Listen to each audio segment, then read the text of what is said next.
adalah walinya Allah, tangganya Allah, wasilahnya Allah. Allah itu bicaranya dia dikumpulkan dalam Quran tadi.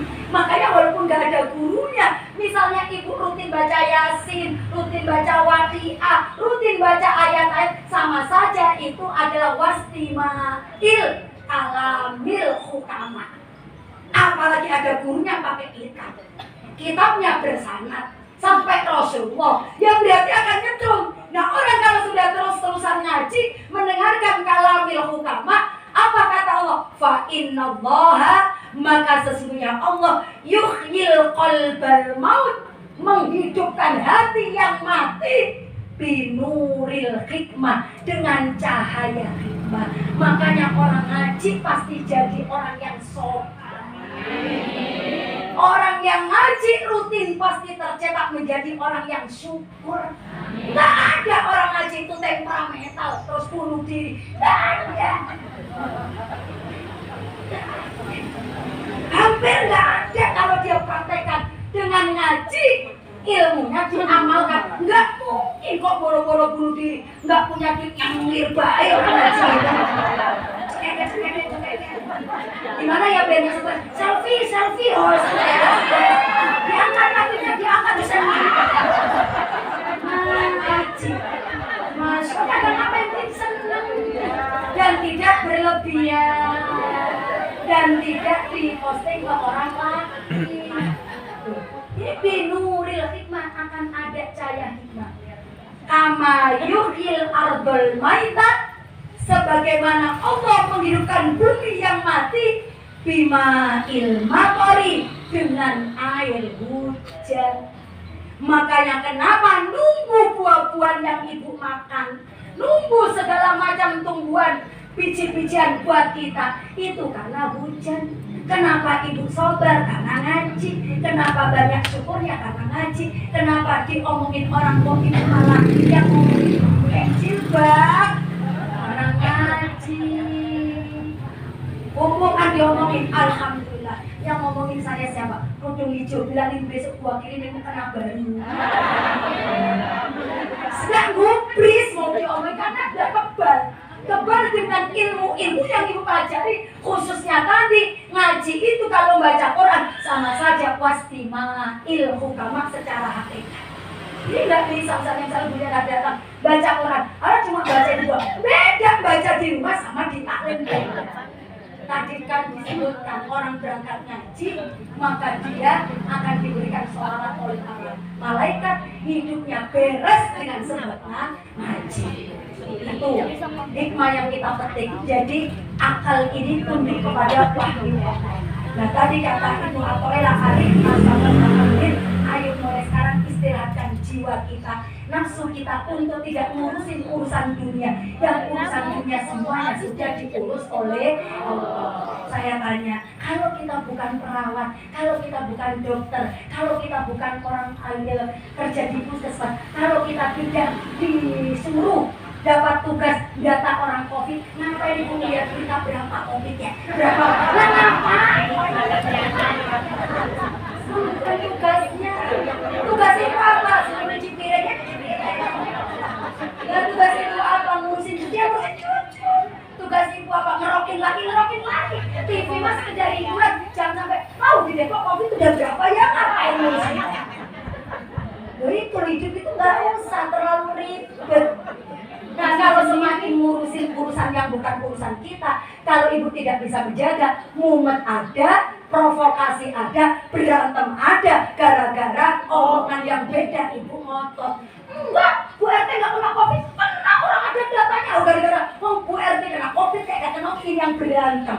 Gara-gara nanya berita tadi, katanya kena, bahwa kena dan ngapain Ustaz? Pokoknya kita doakan teman-teman kita sehat.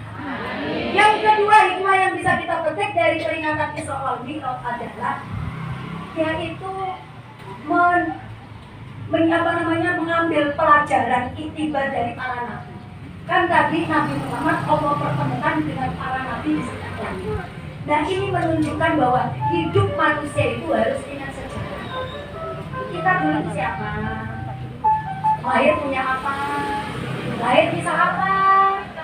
Kemudian seperti itu, kita kalau sekarang dikasih kayak gini oleh Allah, jangan menjadi orang belagu, jangan jadi orang sombong. Ingat dulu kita itu bisa apa, punya seperti Rasulullah, walaupun Rasulullah Nabi terakhir, tapi Rasulullah tidak bisa tegak kalau tidak adanya nabi-nabi sebelumnya, yang mana semua itu sejarahnya. Manusia kalau harus ingat sejarah, tidak boleh sombong dengan apa yang kita miliki.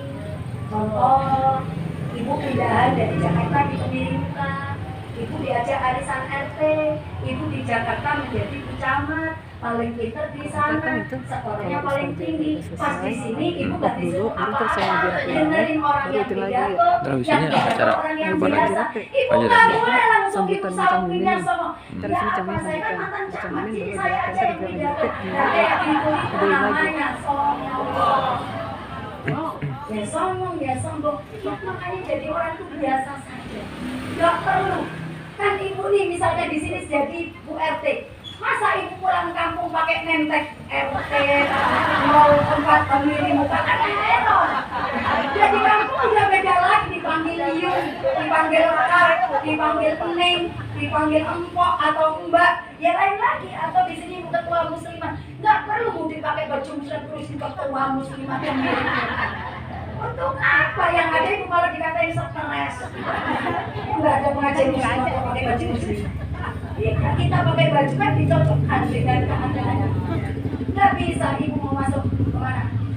Ke kafe, ya pakai baju yang biasa, bebas loh, sampurnya bebas. Ke kafe pakai baju apa? Muslimah, dia nggak cocok ke kafe pakai baju muslimah. Kafe yang ketiga, hikmah atau pelajaran yang dipetik dari Islam adalah hakikat bahwa manusia harus terus terkoneksi. Terkoneksi itu nyambung terus dengan Allah via sholat. Sholat kalau dalam ilmu ibu, as-sholatu hiya lughatan. Sholat secara bahasa itu doa, berdoa. Tapi kalau menurut istilah syarat, kalau dalam fikih, sholat itu aqwalun, beberapa kumpulan ucapan, wa af'alun, dan beberapa kumpulan pekerjaan atau gerakan, muftatahatun, yang diawali atau dimulai bitakbiri, dengan kalimat takbir Allahu Akbar, wa muhtatamatun, dan diakhiri bitaslimi dengan assalamualaikum, assalamualaikum. Bisyaro itu dengan beberapa ketentuan syarat maksusoten yang khusus. Berarti kalau sholat menurut bahasa cuma doa, otomatis orang berdoa secara bahasa ya sholat. Wiritan ya sholat. Ibu baca sholawat ya sholat. Ibu doa pakai bahasa Betawi ya sholat. Artinya orang itu merasa saya itu butuh kepada Allah, walaupun tidak sholat wajib jalannya karena belum waktunya. Ibu duduk, kemudian ibu habis samperin anaknya, butuh duit, ibu dalam hati, ya Allah, kirimin saya rezeki apa ya Allah. Itu pun termasuk sholat menurut bahasa, karena berdoa itu termasuk sholat. Nah makanya hakikat sholat itu harus terus nyambung. Artinya apa? Kita itu bangun tidur sudah sholat, apa berdoa tidur. Alhamdulillahirabbil alamin. Alhamdulillah ya ahyana ba'da ma amatana. Enggak begitu deh. Alhamdulillah ya Allah ngaca. Ya Allah alhamdulillah mulut gua kagak menyo. Ya Allah alhamdulillah kaki. Alhamdulillah. Itu girang Allah alhamdulillah. Besoknya lagi alhamdulillah. Besoknya lagi alhamdulillah. Allah girang, berdoanya kencang terus tersambung. Bukan pagi hari langsung enggak alhamdulillah langsung ditarik kompor. Gas habis, gas habis. Makin teriak gas habis. Semalam ada dibilangin suruh kagak gas. Kata Allah, setel tiba-tiba. Udah ada catatannya, gasnya harus. Makanya ibu kalau kita yakin sama ayah, semua urusan ibu itu sesuai dengan keinginan ibu. Gas habis pasti selesai masak semua. Alhamdulillah ya Allah, gasnya habis selesai semua. Itu namanya ibu yakin sama Allah. Kan ada orang yang nggak tahu puncak-puncak. Udah semua saya dipiangin, udah tinggal masukin apa, gasnya habis, ayo loh. Kemudian kan akhirnya bagel, misalnya bikin bubur. Ibu mau bikin hong kue, bikin agar. Pas belum meletup-meletup gasnya habis, apa nggak stres? Tapi kalau kita dari awal sudah nyebut Allah, zikir kepada Allah, walaupun secara akal gasnya waktunya habis, Allah kok tadi dilawan, ya Allah serahkan katanya, biarin gasnya aku habisin. Pas dia kelar bikin akhir, pas sudah dimatiin, akhirnya ditaruh, dicetekan lagi nggak bisa. Itu namanya dibereskan Allah karena yakin. Kayak ibu setiap hari masak. Orang kalau tidak dapat hidayah dari Allah, masak pun berantakan. Kalau ibu tidak berantakan, maksudnya tidak berantakan apa? Contoh, ibu mau ngaji jam 10. Ya Allah, saya mana pengen bikin lodeh, pengen bikin orek tempe, gini-gini. Kok ibu tepat sebelum jam 10? Semuanya matang, nasi matang, sambal matang, semua matang, ibu sehat sesuai keinginan ibu. Itu namanya masa ibu diiringin doa dan Allah ada di sana dituntun beres sesuai dengan keinginan. Contoh masa yang berantakan, ayam goreng matang, sambal matang, gila nyendok nasi masih beras tadi, nah sudah beres. Dilupakan Allah karena tidak menyebut nama Allah. Maka hakikat sholat ini bu, makanya dalam Al-Quran kalau Allah katakan wa aqimus sholat, inna sholata tanha 'anil fahsya'i wal munkar, tegakkanlah sholat.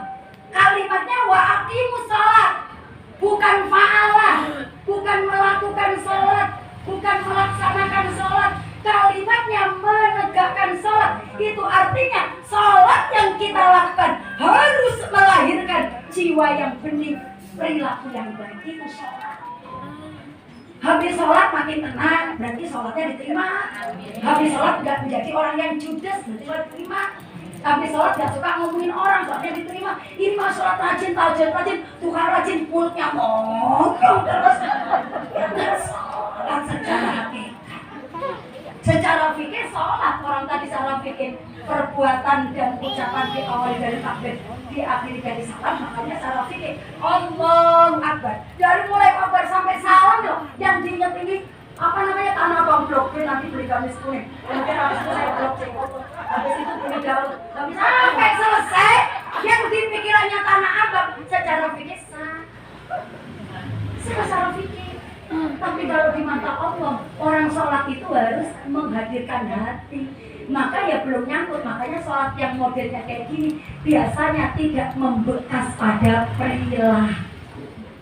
Ya sholat iya, sama lakinya judes ya iya. Itu namanya tidak membekas. Sholat iya, sama mertuanya galak. Sholat iya, sama temannya itu, temannya lomba marah senang, dia sama wis marah. Ngapain ikut lomba? Ngapain ikut lomba? Udah tua ini ngomong aja sih pada diajak lebih. Nah iya orang kayak gitu ngapain komen itu pertanda sholatnya belum benar. Kalau orang mukmin ada kabar saudaranya gembira, harusnya ikut senang. Kemana tadi mererot rombongan muslimat lomba di mana Bandung, ya kita doain selamat. Nggak usah pakai ngapain jauh-jauh ke Bandung, nggak usah deh. Itu mulut itu, mulut ngomong begitu kan dari hatinya yang kotor. Nggak mungkin hati kotor mulutnya baik. Ini teh kotor itu rapat. Kalau isi teh teh, cur teh. Isi teh sirup marjan hijau, cur jadi hijau. Orang ngomong kayak gini tergantung apa isi hatinya. Misal ngomong judes, malah dia mau belagu, yang belagu dia, hatinya dia yang belagu, dia nggak kayak orang belagu. Jadi begitu, langsung cubit. Yang belagu lo, karena apa? Ngapain ngatain orang? Kita belum tentu benar kok. Itu sholat. Jadi orang kalau sudah sholat, kedekatannya dengan Allah dekat, maka apapun yang ibu inginkan pasti akan terwujud. Karena Allah itu paling senang kalau kita minta. Nah syarat-syaratnya sholat, di antaranya kalau kita lihat dari sisi batinnya, supaya sholat kita ini benar-benar gampang diterima Allah, dilihat isi perut. Isi perutnya itu banyakkan halalnya atau syubhat atau halal. Kemudian dilihat isi hati. Hati kita itu cenderung iri, dengki, sombong, bela. Kalau hatinya baik, perutnya baik, maka sholat walaupun ibu suratnya selalu cuma kulhu dan ibu kadang pikiran yang berambiar, itu jauh lebih ditangkap oleh Allah ketimbang orang yang sholatnya secara fikih khusyuk tapi tidak ada bekas atau aksar sama sekali lewat sholat itu dari perilaku. Nah sholat Ini kalau kata Allah harus dilakukan tepat 5 waktu, karena manfaatnya tepat waktu menurut Utsman bin Affan. Di antaranya orang yang sholat tepat 5 waktu, Utsman mengatakan Allah akan memberikan banyak kemuliaan kalau sholat kita tepat di waktu. Apa kemuliaan yang diberikan? Di antaranya pertama, yuhibbullah, dicintai Allah. Orang yang sholatnya tepat waktu dicintai Allah. Orang kalau sudah dicintai oleh Allah belum sampai kebanan hatinya juga dikasih kalau dicintai. Kan kita sholatnya yang tepat kadang tidak tepat terus. Dan tidak tepat terus.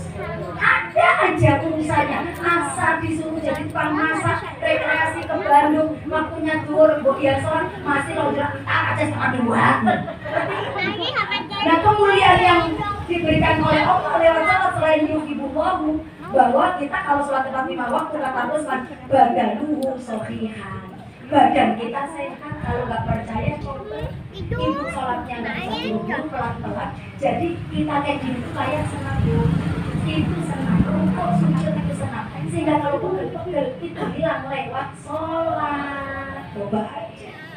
Nah yang ketiga kemuliaan yang Allah berikan kepada orang yang selalu sholat tepat waktu adalah yaqulu ala wajhihi simas sholihin. Tampak di wajahnya orang-orang yang sholat tepat waktu itu seperti wajah orang soleh. Dilihat nenengin. Kan kadang orang itu dilihat nenengin karena ada maunya. Karena yang lihat bulunya mau sembako, makanya nenengin. Kalau sama orang yang miskin nggak nenengin, dia berarti belum sholat. Sama orang miskin ngelirik doang, sama yang kaya gini-gini, salaman gini-gini, habis ini salaman yang dilengkap, kenapa dilengkap kontrak? Kan aneh gitu ya. Yang di antara kemuliaan sholat apa? Waliyullah qalban, hatinya dilunakkan. Jadi artinya orang yang sholat itu gampang ditutup, nggak kayak sehingga apa yang telah disampaikan oleh Rasulullah untuk kita semuanya, bahwa Isra wal Mi'raj itu selain adalah masalah tauhid juga masalah interaksi kita sesama manusia harus baik, dan baiknya interaksi itu didapat dari sholat. Ya itu sedikit apa yang bisa saya sampaikan mengenai hikmah Isra wal Mi'raj. Semoga bisa memberikan manfaat. Kesimpulannya bahwa pada peringatan Isra wal Mi'raj pagi hari ini, ayo kita ambil pelajaran yang pertama, yaitu tadi hikmahnya Isra Mi'raj, akal tunduk sama wahyu. Kekuasaan Allah itu segala-galanya. Berarti kalau menghadapi COVID, Omikron apapun itu wujudnya, tidak perlu kita ikut-ikutan stres. Yang penting saya sibukkan dengan ibadah, saya bisa makannya cukup kuat untuk sholat, ya sudah, bagi saya itu sudah cukup, bersyukurnya banyak, pasti nanti akan ditambah lagi ke ini. Yang kedua, ngambil pelajaran dari para nabi bahwa kita hidup tidak boleh sombong, harus mengingat sejarah-sejarah yang lalu. Siapa kita? Kita itu lahir dari bahan apa? Terus kita itu mau pulang kemana? Yang nantinya pulang kita bawa apa? Nah itu harus kita pikirkan. Sehingga kita nggak akan neko-neko hidup itu. Dikasih alhamdulillah, nggak dapat miskin terus ya tetap saya alhamdulillah. Kenapa? Yang penting Allah takdirkan di akhir saya kaya. Nah begitu.